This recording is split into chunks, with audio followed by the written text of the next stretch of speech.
കൂടെയുണ്ട് ഞാൻ സഖി. അവതരണം ഗീതു. സാങ്കേതിക സഹായം ശരത് അലാബ്സ്.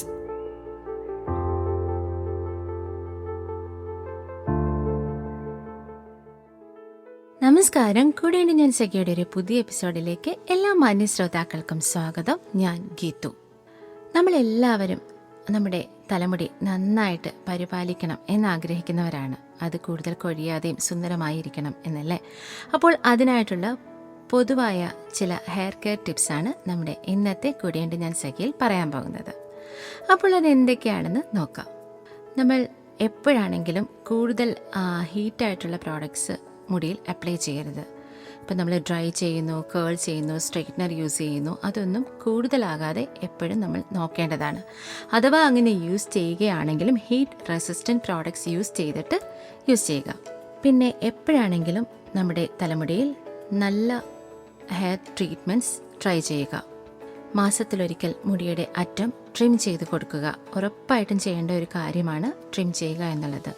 പിന്നീട് മറ്റൊരു പ്രധാനപ്പെട്ട കാര്യം, നമ്മുടെ ഹെയറിൽ എപ്പോഴാണെങ്കിലും വോളുമൈസിങ് പ്രോഡക്ട്സ് നല്ലതാണ് ഹെയറിൽ അപ്ലൈ ചെയ്യാൻ. അത് ട്രൈ ചെയ്യുക. ഒരുപാട് ടൈറ്റായിട്ട് നമ്മുടെ ഹെയർ കെട്ടിവെക്കുകയോ ക്ലിപ്പ് യൂസ് ചെയ്യുകയോ ചെയ്യരുത്. എപ്പോഴും അല്പം ലൂസായിട്ട് വേണം നമ്മുടെ ഹെയർ നമ്മൾ കെയർ ചെയ്യാനും കെട്ടിവെക്കാനും. മുടി നനഞ്ഞിരിക്കുമ്പോൾ ഒരിക്കലും മുടി ചീകാൻ ശ്രമിക്കരുത്. മുടി സാധാരണ രീതിയിൽ ഉണങ്ങിയിട്ട് പിന്നീട് നമുക്ക് ചെയ്യാവുന്നതാണ്. ഒരിക്കലും മുടി കെട്ടിവെക്കാൻ റബ്ബർ ബാൻഡ്സോ ഇലാസ്റ്റിക് ബാൻഡ്സോ യൂസ് ചെയ്യരുത്. എപ്പോഴും നല്ല സോഫ്റ്റ് ആയിട്ടുള്ള ക്യൂട്ടായിട്ടുള്ള സാറ്റിൻ സ്കഞ്ചീസ് യൂസ് ചെയ്യാൻ ശ്രദ്ധിക്കുക. എപ്പോഴും അത് നമ്മൾ ചെയ്യേണ്ടതാണ്.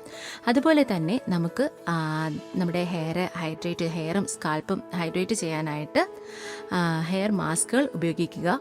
അത് ആഴ്ചയിലൊരിക്കൽ നമ്മൾ യൂസ് ചെയ്യാൻ ശ്രദ്ധിക്കേണ്ടതാണ്. പിന്നീട് റെഗുലറായിട്ട് ചെയ്യേണ്ട ഒരു കാര്യമാണ്, വീക്ക്ലി ട്വൈസ് ചെയ്യേണ്ട കാര്യമാണ് ഓയിലിങ്ങും. ദിവസവും ചെയ്യേണ്ട കാര്യമാണ് മുടി ചീവുക എന്നുള്ളത്. പിന്നീട് നമ്മൾ ഹെയറിന് daily care, weekly care, monthly care, അങ്ങനെ നമ്മൾ കറക്റ്റായിട്ടൊരു കെയറിങ് കൊടുക്കേണ്ടതാണ്. അപ്പോൾ ഈ ഡെയിലി കെയർ നമ്മൾ ഒരിക്കലും സ്കിപ്പ് ചെയ്ത് നമ്മൾ എത്ര തിരക്കാണെങ്കിലും ഡെയിലി നമ്മുടെ ഹെയറിന് ഒരു കെയർ കൊടുക്കേണ്ടതാണ്. അതായത് നല്ലതുപോലെ 2 വട്ടം നമ്മൾ ഹെയർ ബ്രഷ് ചെയ്യുക. അതിനായിട്ട് വുഡൻ കോമ്പ് യൂസ് ചെയ്യുക. അതാണ് ഏറ്റവും നല്ലത് നമ്മുടെ ഹെയർ ചെയ്യാനായിട്ട്. എന്നിട്ട് നന്നായിട്ട് അയഞ്ഞ രീതിയിൽ മുടി കെട്ടിവെച്ചിട്ടാണ് നമ്മളെപ്പോഴും ഉറങ്ങാൻ കിടക്കേണ്ടത്. പിന്നീട് ഏറ്റവും പ്രധാനപ്പെട്ട കാര്യം ഹെൽത്തി ആയിട്ടുള്ള ഒരു ഡയറ്റ് പിന്തുടരുക എന്നുള്ളത്. നമ്മൾ എത്ര പുറമേ ശ്രദ്ധിച്ചാലും നമ്മൾ കഴിക്കുന്ന ഭക്ഷണത്തിലും നമ്മൾ എത്രത്തോളം വെള്ളം കുടിക്കുന്നു എന്നതിലുമെല്ലാം ഇരിക്കുകയാണ് നമ്മളുടെ ഹെയറിൻ്റെ ആരോഗ്യം. പിന്നീട് നമ്മൾ ഹെയർ കെട്ടിവെക്കാനായിട്ട് മൈക്രോ ഫൈബർ ടവൽസ് യൂസ് ചെയ്യുകയോ അതല്ലെങ്കിൽ ഒരു പഴയ കോട്ടൺ ടീഷർട്ട് യൂസ് ചെയ്യുകയോ ചെയ്യുക.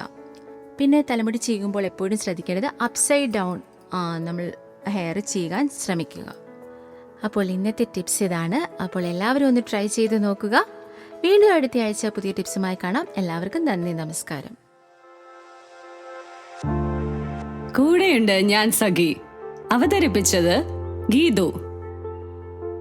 സാങ്കേതിക സഹായം ശരത് അലാബ്സ്.